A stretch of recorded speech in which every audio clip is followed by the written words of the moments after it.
嗨，大家好，欢迎来到食人驾到了你不知道三国系列，我是主持人叉叉 Y， 我是金老师。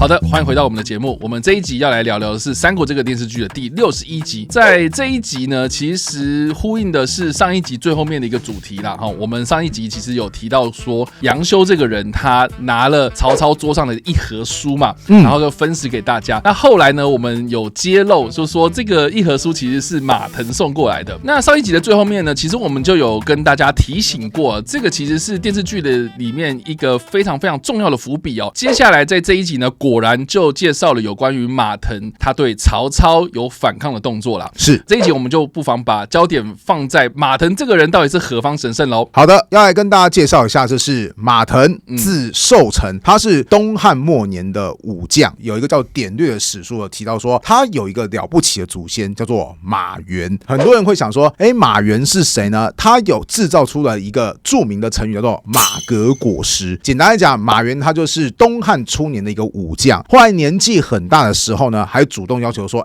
派我出去做任务，我可以办得到。然后皇帝就会说啊，你年纪这么大啊，万一你出去有个3长2短啊，这样子不好啊。你现在已经功成名就啦，要不要就好好休息一下，安享退休生活嘛？然后马援就讲说，男子他应该马革裹尸而还，什么意思？我身为将军，我的荣耀在战场，我宁愿就是死后在战场被后送回来，我都不想要好好的待在这个床上然后等死。所以这个叫马革裹尸，可以算是中国老将或是说老年人仍然怀有着雄心壮志一个很重要的成语代名词。传说马腾就是马援的后人，但问题是呢，这个对马腾本身来讲可能没什么屁用。为什么？他的老爸叫做马平，那马平本来是朝廷的官员，后来犯了一点错误呢，就被贬官到陇西这个地方。按照电视剧或是小说可以泛指西凉这个地区。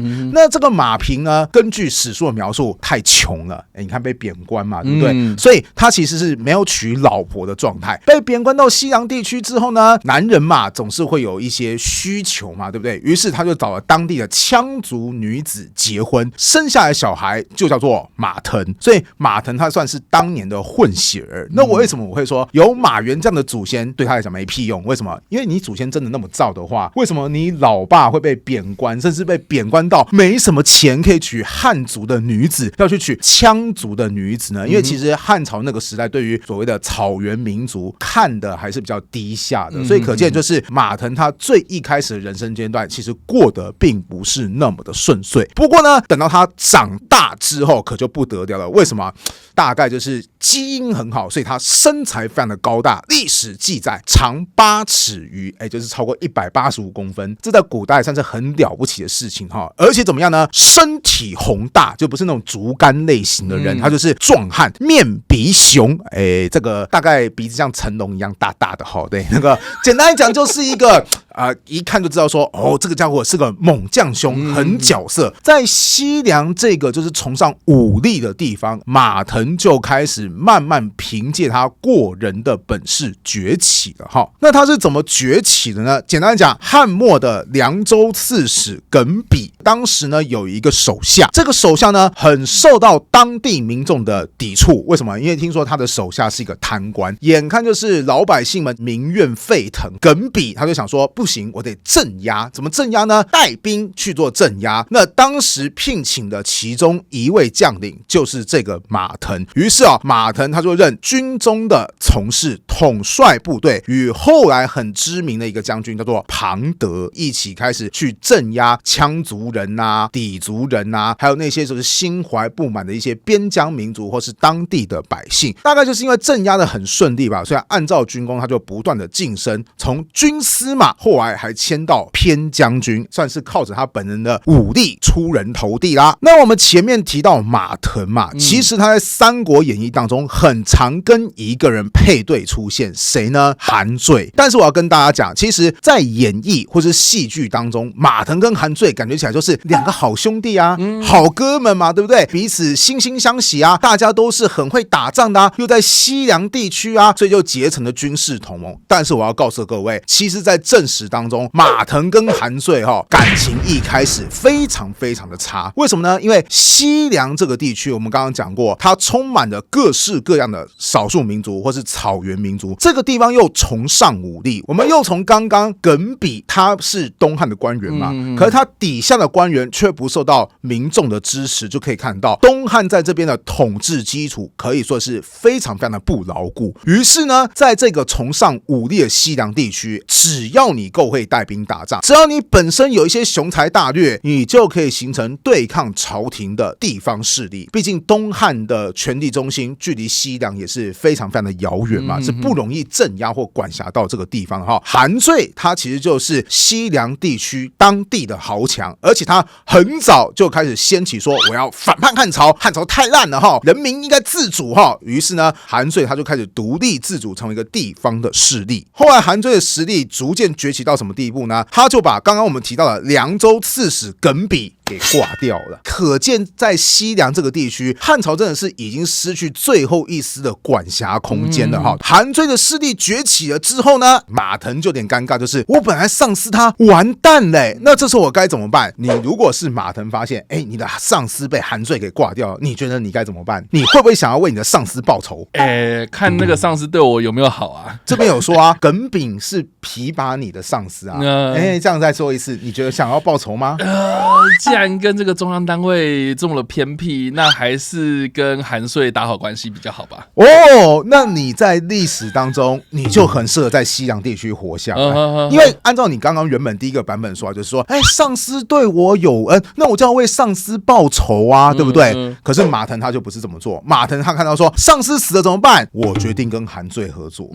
毕竟你就想想看，在这种情况下，东汉朝廷已经失去管辖，你还要说我要代替朝廷来镇压你们你只会成为下一个耿比。马腾这个人是很动脑筋，就是本来我的靠山是上司，是东汉朝廷，可是东汉朝廷在西凉地区已经完全失控那我与其跟着东汉朝廷混，我干嘛不也成为当地的地方豪强或是势力呢？我为什么不好好跟这个新崛起的韩遂一起合作呢？于是马腾就跟韩遂一起开始反叛朝廷，朝廷还把这个事件称之为三府作乱。要解释一下为什么要称为三府作乱，因为当时朝廷把长安附近的地区称为三府，所以凉州也包含在三府地区当中，所以被称为三府作乱。那既然现在大家都一起作乱了，对不对？怎么样才可以互相彼此信任呢？马腾跟韩遂就采取了一种方式，你要不要猜看是什么方式？找一个桃园，然后大家一起结拜。答对了，对，当时马腾跟韩遂真的有结拜当成兄弟要先说桃园三结义是《三国演义》编的可是马腾跟韩遂成为结拜兄弟，这可是正史当中曾经出现的事情听起来说不错嘛，两兄弟一起合作做大做强嘛，对不对？不要忘记了，韩遂他会开始崛起，他是代表一个地方势力，马腾他现在也是个地方势力。当两人势力彼此都开始扩张的时候，很有可能会发生什么事情呢？就是我这块地盘我要，这块地盘你也要，两方的势力在这个地方起了冲突之后，就算是亲兄弟怎么样，也可能随时会翻脸，对不对？所以两人也曾经因为一些利益的冲突，曾经反目成仇。韩遂还曾经做过一件事情，就是他把马腾的家人抓起来之后，全部都给挂掉了。等一下，他们不是结拜兄弟吗？对啊，可是现在反叛了你不再是我兄弟了既然不是我兄弟的话，啪就全部都给杀掉了。那你如果是马腾看到说什么我的家人都被韩遂给杀死了，你有什么想法？当然报仇是会想要报仇嘛，对不对但问题是后来马腾又选择跟韩遂合作为什么？因为韩遂就是当地一个非常顽固非常强大的一股势力对不对？除非你有保证直接跟韩遂火拼到最后你可以完全的打败韩遂，不然的话在未来的日子里你要不要跟韩遂继续合作？不要忘记马腾此时其实你算是反贼东汉朝廷随时会派部队来攻打你那如果你又得罪了韩遂，到时候韩遂跟东汉朝廷一起合作，一起攻打你马腾有胜算吗？所以马腾他讨不讨厌韩遂，其实是讨厌的，但是这个人再度看得出来，他其实是个现实主义者，就是我跟你有仇，但是我绝对不能把我身家财产全部给赔进去。所以双方的确有曾经火拼开打过，可是后来又握手言和。家人嘛，又不是没有，对不对？你看我这个身体还这么棒，对不对？要有新的家人，我办不到吗？结拜兄弟嘛，我们以前是结拜兄弟，兄弟之间就是吵点架，对不对？之后还是要言归于好嘛。然后就是诞生出现在很多女性观众很讨厌《三国演义》的一句话，就是说兄弟如手足，女人如衣服嘛，对不对？家人就好像衣服一样，还可以再更换。你我是结拜兄弟，之前就好像手断掉的一样，但要尽快给接回去啊。所以其实还要说一句话，我们从马腾这样一路上的历程，你看他原本是汉朝官员的手下，后来汉朝官员被杀了之后，他又跟韩遂成为结拜兄弟。成为结拜兄弟之后呢，两人曾经反目成仇过，可是后来又言归于好，继续维持着一定的政治联盟关系。所以马腾这个人，他不是只有表面上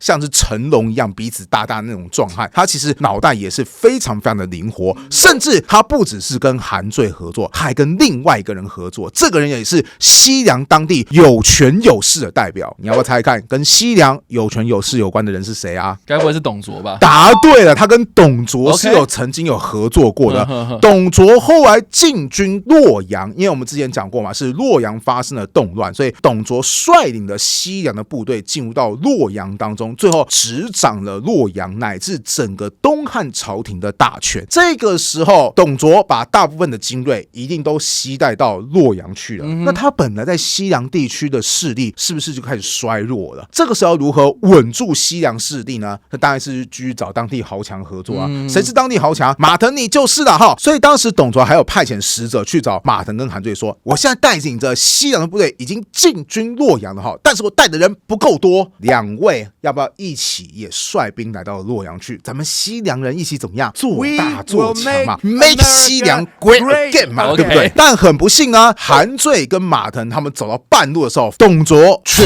挂了。吕布嘛，对，没错，吕布把董卓给挂了嘛。而且没想到后来政权又再度的转变，就是董卓的4位手下，之前讲过嘛，李傕、郭汜嘛，樊稠嘛，对不对？还有再加上一个张继，又反攻长安，又把吕布给赶跑了。于是这时候吕傕跟郭汜就对走到一半的马腾还有韩遂就说，董太师已经不在了哈，但是咱们还是西凉人嘛，对不对哈？答应你们的一定做到。于是呢，就让马腾担任了征西将军。韩遂拜为所谓的镇西将军，就是你们两个也是拿到官位了哈，代表着我们继续有那个同盟利益之间的关系哈。不过呢，根据史书的说法，就是后来马腾有一些私人要求说，李傕啊，我还有点小要求哈，你可不可以答应呢？李傕没有答应，然后马腾就表示说，你不答应我怎么办？反正我已经带兵到一半了，那我就直接继续带兵进攻长安。因为此时这个时候，李傕、郭汜其实还是有点立足未稳的状态。所以再度说一下，马腾这个人脑袋真的很灵活。他原本跟董卓是联盟关系，董卓一倒了之后呢，本来也可以继续跟李傕建立联盟关系，但是一旦发现自己的利益无法最大化的时候，他也没有就觉得说，要不就这样算了，而是带兵继续进攻长安。如果又可以攻下长安的话，我是不是就成为新一代的东汉掌权人呢？哇，这个人的脑袋真的是非常非常的灵活。不过呢，这样子的美梦失败了。为什么？因为李傕的同伴叫做樊稠，之前的留言当中也有一直人讲说，为什么都不讲樊稠？好，现在讲一点点啊。樊稠后来带兵击溃了马腾跟韩遂，马腾跟韩遂呢，于是又躲回去西凉去了。这边就要再讲掉，所以可见西凉这个地区真的很麻烦。为什么？因为它距离东汉的权力中枢实在是太远。如果你要派远征军过去的话，其实要耗费相当多的人力物力，重点是你还未必会赢。那西凉的在地势力呢，你实力强大的时候，其实你是可以攻打长安这些地区，扩展你的势力范围。那如果你打不过怎么办？你就去缩回去西凉，继续当你的三大王啊。所以其实马腾跟韩遂算是那个年代西凉地区典型的军阀代表。接下来很长的一段时间，马腾跟韩遂持续的割据西凉地区，直到事情又发生什么转变呢？就是有一个新的政治强人崛起了，谁呢？曹操。曹操后来在官渡之战击败了袁绍，逐渐成为了汉朝新一代的权力中枢。那这个时候曹操其实也一直在注意说，西凉地区这个地方始终还是有所谓的在地势力的嘛，对不对？那曹操就比较聪明了哈，因为他知道马腾跟韩遂是非常稳固的在地势力，派遣军队过去呢变数实在太大，还不如用招抚的方式，所以其实他都有固定跟马腾还有韩遂在进行联系。时间一长呢，马腾这个人就想说，哎呀，这个搞了几十年哈，我其实这个年纪也大了哈，我觉得呢，与其再继续割据地方的话，这样实在太累了，不如怎么样，我就投靠中央朝廷嘛，对不对？这样子我也可以算是安享富贵晚年嘛。当然啦，也有可能一个很现实的考量是，随着曹操的势力越来越大，马腾可能会觉得说，就凭着我在西凉的割据势力，有办法长时间跟曹操这样子的超强政权对抗吗？那还不如怎么样？就现在双方关系还不错的时候，就达成一个和解，为自己的利益争取最大化的关系嘛，对不对？所以后来马腾呢，他就决定，我放弃待在西凉，我主动呢带领一部分的家人想要入朝为官，就是我主动去到你东汉的权力中枢去。曹操也很高兴啊，他就想说，可以和平解决问题，为什么不和平解决问题呢？于是他就封马腾为卫尉，这是一个高级的官员哈，甚至呢还把马腾的儿子马超，终于要讲那个很重要的人物，就说来，你的儿子啊也封官爵哈，你的儿子呢就当偏将军，马腾你自己来到中央朝廷来当官，你的部队怎么办呢？就由你的长子马超继续在西凉地区统帅，这算是一种怀柔政策，就是说我掌控你马腾本人嘛，对不对？那也不要说我对你不好，我已经帮你封大官哦，那你也不要觉得说我曹操就一瞬间想要把你的势力都给清除掉，因为如果这么做的话，马腾大概是不会甘心的，就是说你的军权怎么样，就从你身上转移到你儿子，只要你本人来就好了。所以马腾大概也觉得说，这个条件好，可以。所以后来马腾他就进入到中央朝廷去。所以这边就来讲一下哈，就是其实呢，按照史实来讲，马腾他是自愿归顺汉朝，或者说我们可以讲说是归顺曹操。而他在归顺汉朝以前呢，他其实算是时常反叛汉朝的西凉在地势力。但是《三国演义》乃至于我们今天看的戏剧《三国》嘛，都把它改造成为说他其实是汉朝的忠臣。然后他是怎么样被曹操骗来之后呢，曹操就突然把他给挂掉了。那老爸被挂掉了，马超当然很不开心啊。所以马超为了老爸，因为他是个孝子哈，忠孝要两全哈，所以为了老爸，为了支持汉朝，所以马超才会带兵去跟曹操来进行对抗。这是《三国演义》的描述。但在其实史实当中呢，马腾他早就已经在实质上归顺曹操了，反而马腾对远在西凉地区的儿子马超已经处于一种就是我实际上可能也没有管到他的那种状态了哈。所以说到这边就想问XY，就是史实当中的马腾其实是一个投机而且很现实的一个人嘛，对不对？你看连杀他家人的韩遂他都还可以继续跟他维持结拜兄弟关系嘛，甚至还跟汉朝反复反叛过好多次嘛，甚至有曾经想要带兵攻打过长安过嘛，对不对？结果到《三国演义》呢，还有我们看到戏剧的三国，突然就变成一个对汉朝忠心耿耿角色的时候，你会不会觉得很冲突？听到史实方面的这些故事，当然会觉得很冲突啊。但是我也必须说啦，就是我们讨论了那么多集之后了，我大概也都能够理解，就是说为什么小说会这样写嘛。因为毕竟《三国演义》它把这个所谓的正派人物设定是刘备方嘛，没错。那马超之后会归顺刘备嘛，那意思就是说，那马超他就是属于正派方的人物啊，连同他的父亲马腾，那就他也应该是正派人物啊，没错。所以他应该是要跟着这个曹操对着干嘛，所以就要赋予一些可能他反叛曹操的一些理由啊，所以就会编出来一些情节，是说什么马腾他诈降啊，然后结果被曹操识破，然后被杀了。马超为了要去报他的这个杀父之仇嘛，所以才会去反叛曹操啊，结果反叛不过，然后回去归顺给刘备的嘛。所以我觉得故事应该是这样写才会比较有逻辑啦。是，我觉得XY真的很很厉害，就是随着我们节目这样制作以来，已经越来越了解，说是《三国演义》当初设的这个套，就是说小说就是要好看，就一定要所谓的强烈的正邪冲突嘛，对不对？那既然曹操是邪恶的一方，我先说好，这是《三国演义》的描述，是曹操是乱世之奸雄，他是邪恶的一方嘛，那一定要正义的一方嘛，当然是所谓的刘备嘛。那刘备的手下当然也要都是好人啊，对不对？你好人怎么可以用坏人呢？对不对？所以才会把马超乃至于他的老爸马腾都来个史实大改造。我小的时候其实对于马腾的印象也都来自于《三国演义》，等到我实际上读了《三国志》之后，就发现哇，完全跟我想象中的马腾的印象完全不一样哎。可是想一想，其实马腾的经历也还蛮适合拍成电视剧，对不对？你就想想看，他从一个就是破落户的儿子，然后靠着自己本身的才能，然后在一个很变动的一个边疆地区，逐渐做大做强，这其实也是一个蛮励志的一个故事哈。好了，所以以上呢，这个就是我们这一集的内容，我们介绍了有关于马腾的生平故事啦。不知道大家觉得如何呢？或许大家对于电视剧或是小说当中的一些改动有一些自己的想法，欢迎在留言区吗留言，我们来跟你做互动跟讨论哦。你不知道三国系列，我们下次再见，大家拜拜，拜拜。